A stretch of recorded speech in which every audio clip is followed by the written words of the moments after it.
প্রায় 40 কোটি টাকার মতো উপদেষ্টারা খেয়েছে। হাসানাত সারজিৎ এরা কিন্তু রক্তের সাথে বেমানি করছে। সারজিৎ হাসানাত হচ্ছে এই আন্দোলনের একটা অংশ, তারা লড়াই সংগ্রাম করেছে, এই পর্যন্ত আমরা মেনে নেই।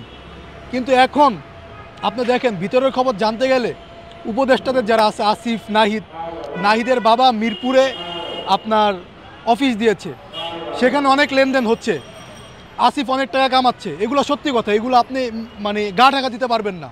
সারজিৎ হাসানাত আন্দোলনের সময়ই আপনারা দেখেছেন প্রধানমন্ত্রীর কার্যালয়ের যে উপদেষ্টারা আছে তাদের সাথে বসেছিলেন, বসে তাদের সাথে কথা বলেছেন এবং তখন নেট ছিল না, গণমাধ্যমের কাছে তারা নিউজ দিয়েছিলেন যে এই আন্দোলন স্থগিত করা হলো, আমরা এই আন্দোলন সামনের দিকে আর আগাবো না। কিন্তু পরবর্তীতে আসিফ নাহিদ এই আন্দোলনকে এক দফা পর্যন্ত নিয়ে গিয়েছিলেন এবং এখন পর্যন্ত যারা নিহত এবং আহত হয়েছে এরা কিন্তু চিকিৎসা পায় নাই এবং এখন পর্যন্ত এদের টাকা নিয়ে নয়-ছয় করা হচ্ছে। তাহলে যে ডক্টর ইউনূস 100 কোটি টাকা বাংলাদেশে আনলেন, এই টাকাগুলো কোথায় গেল? সারজিৎ হাসানাতের গাড়ির পিছনে কি 100 কোটি টাকা খরচ হয়ে গেল, নাকি এই টাকাগুলো জুলাই বিপ্লবের অংশ তাদেরকে মানে সহযোগিতা করা হলো? এই যে যারা সমন্বয়ক আছেন এদের বিরুদ্ধে অনেকে দিনের পর দিন আপনার জুলাই ফাউন্ডেশনে ঘুরছে, টাকা পাচ্ছে না ঠিকঠাক মতো। তো সেই জায়গাটা থেকে হাসানাত সারজিৎ এরা কিন্তু রক্তের সাথে বেমানি করছে। গতকালকে দেখেছেন যে তারা কিংস পার্টির মতো একটা পার্টি খুলেছে, এখন তারা বলেছে যে আমরা এই যারা কাউন্সিলর আছে তাদেরকে নিয়ে পুনর্গঠন করব বা দল গঠন করব। তো কাউন্সিলর কারা? বর্তমান আওয়ামী লীগের ফেসিবাদের আমলে যারা কাউন্সিলর ছিল তারা কারা? সব তো আওয়ামী লীগের লোকের জন্য ছিল। হয়তো কাউকে আওয়ামী লীগের লোকই বিরোধী দল বানিয়েছে, কাউকে নমিনেশন দিয়ে কাউন্সিলর বানিয়েছে। এদের দিয়ে এখন সারজিৎ হাসানাত সাধারণ মানুষের রক্তের ওপর বেইমানি করে সাধারণ মানুষকে বিভ্রান্ত করছে এবং কাউন্সিলরের মাধ্যমে শেখ হাসিনাকে বাংলাদেশে ফিরিয়ে আনার বন্দোবস্ত করছে। আমরা এটাই দেখতে পাচ্ছি। তাহলে হাসিনাকে সুন্দরভাবে ফিরিয়ে আনুক, আমরা সাধুবাদ জানাবো। হাসিনাকে ফিরিয়ে না আনে তারা কাউন্সিলরদেরকে দিয়ে পুনর্বাসন করার চেষ্টা করছে।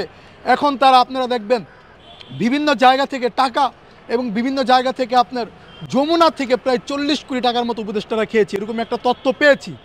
এখন পর্যন্ত এর ভিত্তিটা জানতে পারি নাই, কিন্তু এই যে 40 কোটি টাকা যমুনা থেকে তারা পেল, এই টাকাটা কই থেকে আসলো, কেন নিল?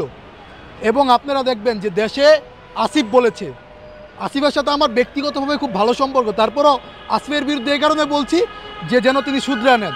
আসিফ বলেছে যে ট্রাফিকের জন্য আমরা 1000 ছাত্রকে নিয়োগ করব, সারা বাংলাদেশে তাদের জন্য 500 টাকা করে প্রতিদিন বরাদ্দ করা হবে, তাদেরকে ট্রেনিং দেওয়া হচ্ছে। কোন রাস্তায় একজন ছাত্র আছে আমাদেরকে দেখান তো।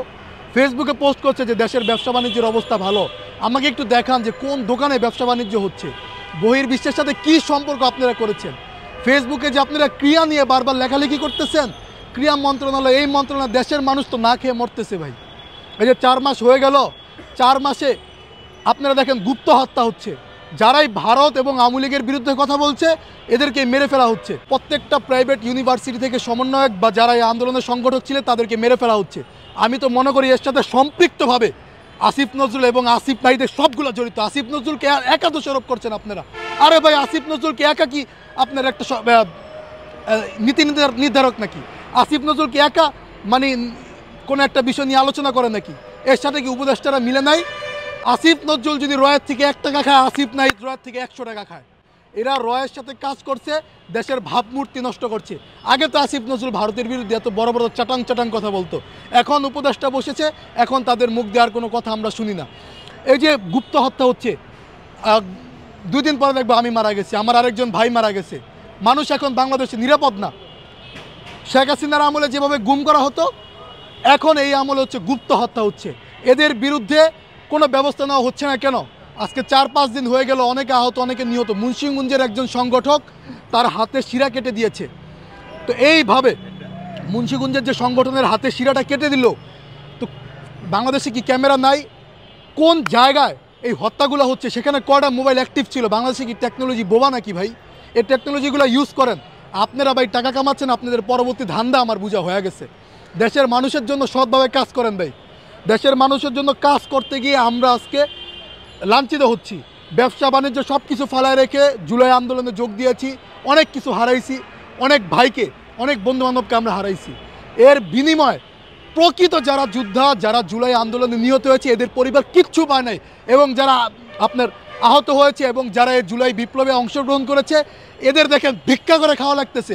আর যারা এই আন্দোলনে সামান্য ভূমিকা রেখেছে পরবর্তীতে সমন্বয়ক নামে বের হয়েছে, এরা দেখেন এখন কোটি কোটি টাকার গাড়িতে চলছে।